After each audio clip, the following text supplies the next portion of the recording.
इतिहास की वो कहानियां जो समय के साथ धुंधली पड़ गई थीं, आज हम आपको उसी गौरवशाली अतीत की ओर लेकर चलते हैं। नमस्कार दोस्तों, स्वागत है आपका हमारी सीरीज भारतीय इतिहास की अमर गाथाएं के दूसरे एपिसोड में। पिछले एपिसोड में हमने महान चंद्रगुप्त मौर्य की अद्भुत यात्रा के बारे में जाना और आज हम जानेंगे मौर्य साम्राज्य को नई ऊंचाइयों तक ले जाने वाले उनके उत्तराधिकारी सम्राट बिंदुसार की कहानी। बिंदुसार, जिन्हें इतिहास में अमित्रघात के नाम से भी जाना जाता है, कैसे एक कुशल शासक बने और कैसे उन्होंने चंद्रगुप्त मौर्य की विरासत को संभाला, ये सब जानने के लिए वीडियो के अंत तक बने रहिए। और अगले एपिसोड में हम करेंगे इतिहास के सबसे महान सम्राटों में से एक सम्राट अशोक की कहानी की शुरुआत। तो चलिए समय का पहिया घुमाते हैं और शुरू करते हैं बिंदुसार की अद्भुत कहानी। 3री शताब्दी ईसा पूर्व का वह समय जब भारत की धरती पर एक महान साम्राज्य ने जन्म लिया, मौर्य साम्राज्य।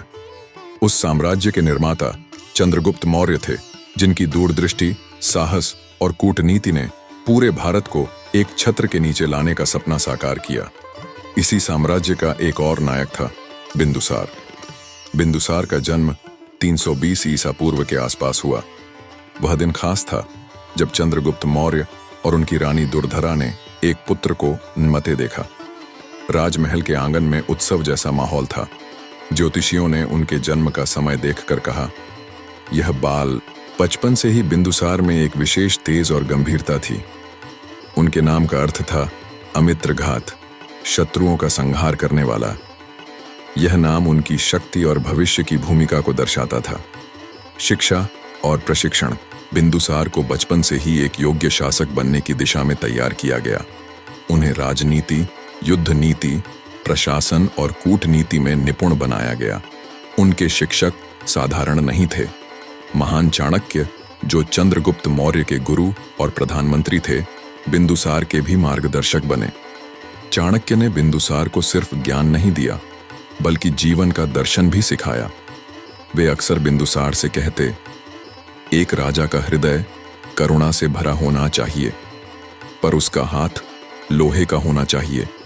प्रजा को तुम्हारा प्रेम चाहिए और शत्रुओं को तुम्हारा भय। चाणक्य ने बिंदुसार को यह भी सिखाया कि एक शासक को सिर्फ अपने राज्य की सीमाओं की रक्षा नहीं करनी चाहिए, बल्कि प्रजा के जीवन को भी समृद्ध बनाना चाहिए। बिंदुसार ने युवावस्था में कई गुण अर्जित किए। वे तलवारबाजी, घुड़सवारी और युद्ध रणनीतियों में माहिर हो गए। वे कई भाषाएं भी बोल सकते थे और दर्शन शास्त्र में रुचि रखते थे। परिवार के साथ भी उनका गहरा संबंध था। वे अपनी मां दुर्धरा से बहुत प्रभावित थे।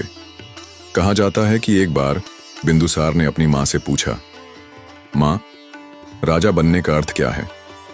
उनकी मां ने मुस्कुराते हुए कहा, राजा का मतलब होता है अपने लिए नहीं, दूसरों के लिए जीना। यह शब्द बिंदुसार के मन में गहराई से बैठ गए। तो 170 ईसा पूर्व में एक ऐतिहासिक क्षण आया जब चंद्रगुप्त मौर्य ने संन्यास लेकर जैन धर्म अपना लिया। उन्होंने अपना राज्य त्याग दिया और ध्यान और तपस्या का मार्ग चुना। तब बिंदुसार को मौर्य साम्राज्य का नया सम्राट घोषित किया गया। राज्याभिषेक के दिन पूरे पाटलिपुत्र में उत्सव का माहौल था। बिंदुसार ने सिंहासन पर बैठते ही अपनी प्रजा को वचन दिया, मैं अपने पिता के आदर्शों का पालन करूंगा और इस साम्राज्य को और भी महान बनाऊंगा। बिंदुसार का यह वचन उनके शासनकाल का आधार बना। वे अपने पिता चंद्रगुप्त मौर्य और गुरु चाणक्य के दिखाए मार्ग पर चलते हुए मौर्य साम्राज्य को और भी सुदृढ़ बनाने के लिए आगे बढ़े। यह तो सिर्फ शुरुआत थी।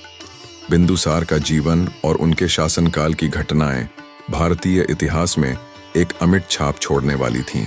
बिंदुसार का शासनकाल मौर्य साम्राज्य के इतिहास में एक महत्वपूर्ण अध्याय है। लगभग 25 वर्षों तक उन्होंने साम्राज्य को न केवल स्थिर बनाए रखा, बल्कि इसे और भी सशक्त और विस्तृत किया। उनके शासनकाल को भारत के राजनीतिक, आर्थिक और सांस्कृतिक विकास का स्वर्णिम युग माना जा सकता है। आइए इस अध्याय को एक कहानी के रूप में समझें। साम्राज्य का विस्तार। जब बिंदुसार ने सिंहासन संभाला तो मौर्य साम्राज्य पहले ही उत्तरी भारत में अपनी पकड़ मजबूत कर चुका था। लेकिन बिंदुसार ने अपने पिता चंद्रगुप्त मौर्य के अधूरे सपनों को पूरा करने का निश्चय किया। एक बार अपने दरबार में उन्होंने अपने सेनापतियों से कहा, हमारा साम्राज्य तब तक संपूर्ण नहीं होगा जब तक यह दक्षिण की भूमि को भी अपने में शामिल न कर ले। चंद्रगुप्त ने इसे एकता दी। अब हमारी जिम्मेदारी है इसे और मजबूत करना। बिंदुसार ने अपनी सेना को दक्षिण भारत की ओर बढ़ाया। उनकी सेना ने कई छोटे छोटे राज्यों को अपने अधीन कर लिया। उनके शासनकाल में मौर्य साम्राज्य अफगानिस्तान से लेकर दक्षिण भारत तक फैला हुआ था। कहा जाता है कि उन्होंने 16 राज्यों पर विजय प्राप्त की। यह अभियान इतना सफल रहा कि मौर्य साम्राज्य उस समय विश्व के सबसे बड़े साम्राज्यों में गिना जाने लगा। राज्य विस्तार के बाद बिंदुसार ने दक्षिण के स्थानीय शासकों को सम्मान देते हुए उन्हें प्रांतों का राज्यपाल नियुक्त किया। इससे उनकी प्रजा में संतोष और शांति बनी रही। प्रशासन और शासन नीति। बिंदुसार ने अपने पिता चंद्रगुप्त मौर्य की केंद्रीकृत शासन प्रणाली को और व्यवस्थित रूप दिया। राज्यपालों की नियुक्ति उन्होंने साम्राज्य को कई प्रांतों में बांटा और प्रत्येक प्रांत में एक राज्यपाल, गवर्नर नियुक्त किया। एक बार अपने मुख्य दरबार में उन्होंने कहा, राज्यपाल केवल राजा का प्रतिनिधि नहीं होता, वह प्रजा के हित का रक्षक भी होता है। हमें ऐसे योग्य राज्यपाल चाहिए जो प्रजा की समस्याओं को समझे और उनका समाधान करे। आर्थिक नीतियां। बिंदुसार के शासनकाल में कृषि, उद्योग और व्यापार को बहुत प्रोत्साहन मिला। उन्होंने कर संग्रह की प्रणाली को सरल और प्रभावी बनाया। किसानों के लिए सिंचाई व्यवस्था को बेहतर बनाया गया। व्यापारियों को नए बाजार खोजने के लिए प्रोत्साहित किया गया। इसके परिणाम स्वरूप राजकोष इतना समृद्ध हुआ कि मौर्य साम्राज्य में प्रजा की सुख समृद्धि बढ़ी। ग्रीक सम्राटों से संबंध। बिंदुसार का दृष्टिकोण न केवल भारत के भीतर बल्कि विदेशी संबंधों को लेकर भी दूरदर्शी था। ग्रीक शासकों से पत्राचार। एक बार ग्रीक शासक एंटियोकस प्रथम के दरबार में बिंदुसार का संदेश पहुंचा। उन्होंने विनम्रता से अनुरोध किया, मुझे अपने दरबार में कुछ ग्रीक दार्शनिक भेजें। यह संदेश बिंदुसार के ज्ञान और विदेशी संस्कृतियों के प्रति उनकी रुचि को दर्शाता था। एंटियोकस ने इस अनुरोध को स्वीकार किया और ग्रीक दार्शनिक मौर्य दरबार में पहुंचे। इन दार्शनिकों ने भारतीय संस्कृति, राजनीति और दर्शन के बारे में सीखा और अपने साथ ग्रीक ज्ञान भी लाए। यह आदान प्रदान दोनों सभ्यताओं के लिए लाभदायक रहा। धर्म और संस्कृति। बिंदुसार का झुकाव आजीविक संप्रदाय की ओर था, जो एक नास्तिक और तपस्वी पंथ था। वे स्वयं किसी एक धर्म के अनुयायी नहीं थे। उन्होंने बौद्ध, जैन और वैदिक धर्मों को समान दृष्टि से देखा। धर्म का समर्थन। एक बार उनके दरबार में विवाद हुआ कि कौन सा धर्म श्रेष्ठ है। बिंदुसार ने हंसते हुए कहा, सूरज जब चमकता है तो वह न हिंदू देखता है न बौद्ध। उसकी किरणें सबके लिए समान हैं। एक राजा का धर्म अपनी प्रजा के हित में है, न कि किसी एक पंथ के समर्थन में। उनके इस दृष्टिकोण ने साम्राज्य में धार्मिक सहिष्णुता और सांस्कृतिक विकास को प्रोत्साहित किया। बिंदुसार का शासनकाल। एक नई परंपरा का निर्माण। बिंदुसार का शासनकाल केवल युद्ध और विस्तार तक सीमित नहीं था। उन्होंने प्रशासनिक और सांस्कृतिक रूप से साम्राज्य को नई ऊंचाइयों पर पहुंचाया। उनके नेतृत्व ने यह साबित कर दिया कि एक शासक को केवल विजय नहीं बल्कि अपनी प्रजा की भलाई के लिए भी काम करना चाहिए। बिंदुसार ने न केवल अपने साम्राज्य को सुदृढ़ किया बल्कि एक ऐसा मार्ग प्रशस्त किया जिस पर उनके पुत्र अशोक ने आगे चलकर पूरी दुनिया को प्रभावी किया।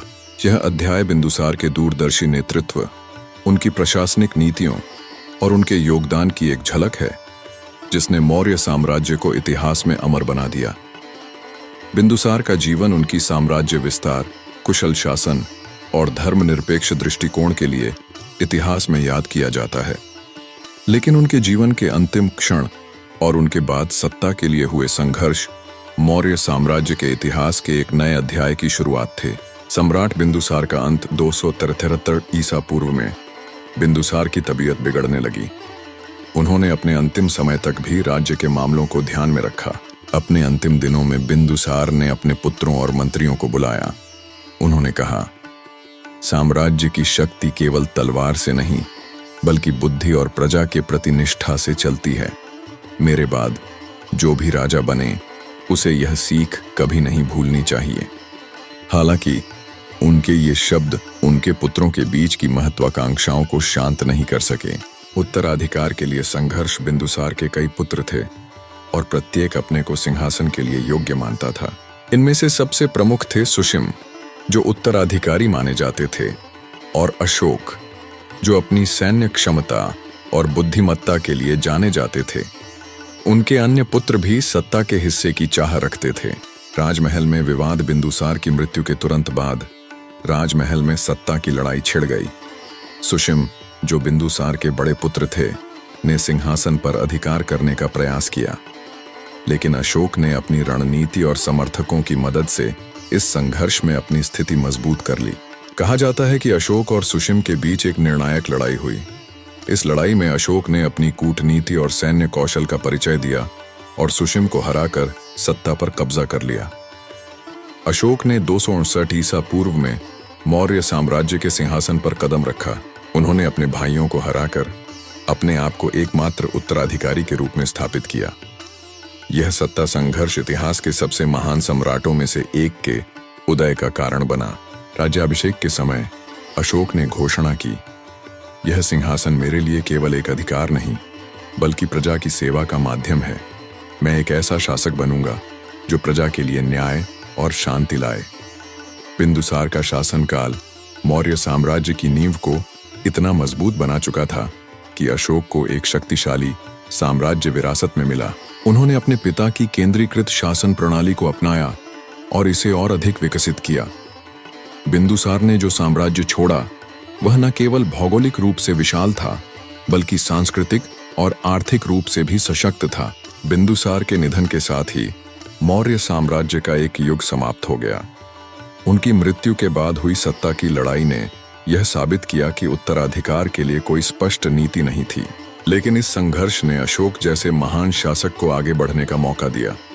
बिंदुसार का जीवन और अंत हमें यह सिखाता है कि एक राजा की असली ताकत उसके शासन की स्थिरता और उसकी प्रजा की भलाई में होती है।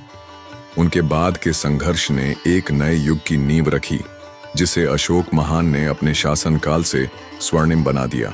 बिंदुसार का शासनकाल भले ही इतिहास के पन्नों में उनके पिता चंद्रगुप्त मौर्य और पुत्र अशोक महान की तरह चर्चित न हो, लेकिन उनकी भूमिका मौर्य साम्राज्य के उत्थान और स्थायित्व में अनमोल थी।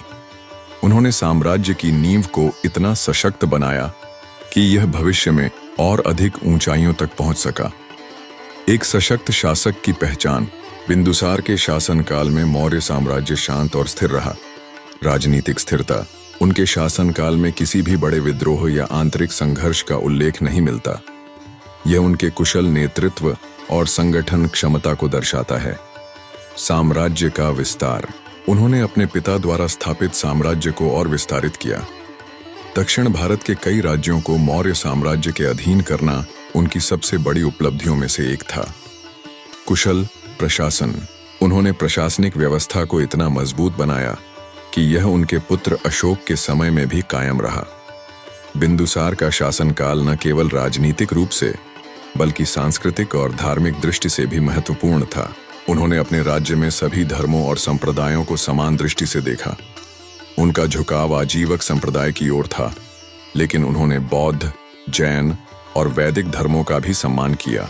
उनके शासनकाल में सांस्कृतिक आदान प्रदान और विदेशी शासकों से संबंध भी बनाए गए, जो मौर्य साम्राज्य के अंतरराष्ट्रीय प्रभाव को बढ़ाते थे। बिंदुसार के शासनकाल में जो नीतियां लागू हुईं, वे अशोक के समय में और अधिक प्रभावी साबित हुईं। प्रशासनिक प्रणाली। अशोक ने अपने पिता के केंद्रीकृत शासन तंत्र को अपनाया और इसे और अधिक परिष्कृत किया। साम्राज्य की नींव। बिंदुसार ने अशोक को एक विशाल और स्थिर साम्राज्य विरासत में दिया, जिसे अशोक ने अपने धर्म और प्रशासन के माध्यम से स्वर्णिम युग में बदल दिया। बिंदुसार का जीवन इस बात का प्रमाण है कि एक महान साम्राज्य केवल तलवार के बल पर नहीं, बल्कि कुशल प्रशासन और प्रजा के साथ अच्छे संबंधों के माध्यम से बनता है। वे भारतीय इतिहास के उन शासकों में से एक थे जिन्होंने बिना किसी बड़े संघर्ष के अपने राज्य को स्थिर बनाए रखा। उन्होंने आने वाली पीढ़ियों को एक शक्तिशाली साम्राज्य और एक संगठित प्रशासनिक ढांचा दिया। बिंदुसार का जीवन उनकी शांति, स्थिरता और नेतृत्व का प्रतीक है। भले ही वे अपने पिता चंद्रगुप्त मौर्य और पुत्र अशोक महान जैसे प्रसिद्ध न हों, लेकिन उनकी भूमिका मौर्य साम्राज्य की सफलता में अति महत्वपूर्ण थी। उनका योगदान हमें यह सिखाता है कि एक कुशल शासक वह होता है जो न केवल युद्ध में विजय प्राप्त करे, बल्कि अपनी प्रजा के लिए शांति और समृद्धि सुनिश्चित करे। तो दोस्तों, ये था हमारा दूसरा एपिसोड, जिसमें हमने जाना कि कैसे सम्राट बिंदुसार ने मौर्य साम्राज्य को न केवल संभाला, बल्कि उसे और भी शक्तिशाली बनाया। उनकी कुशल प्रशासनिक नीतियों और विस्तारवादी दृष्टिकोण ने मौर्य वंश की नींव को और भी मजबूत किया। लेकिन ये तो बस शुरुआत है। अगले एपिसोड में हम जानेंगे सम्राट अशोक की प्रेरणादायक यात्रा, जिन्होंने केवल युद्ध नहीं जीते बल्कि दिल भी जीते। अगर ये वीडियो आपको पसंद आया हो तो इसे लाइक करें, अपने दोस्तों के साथ शेयर करें और चैनल को सब्सक्राइब करना ना भूलें, ताकि हमारी हर नई कहानी सबसे पहले आप तक पहुंचे। फिर मिलेंगे एक और ऐतिहासिक सफर के साथ। जय हिंद।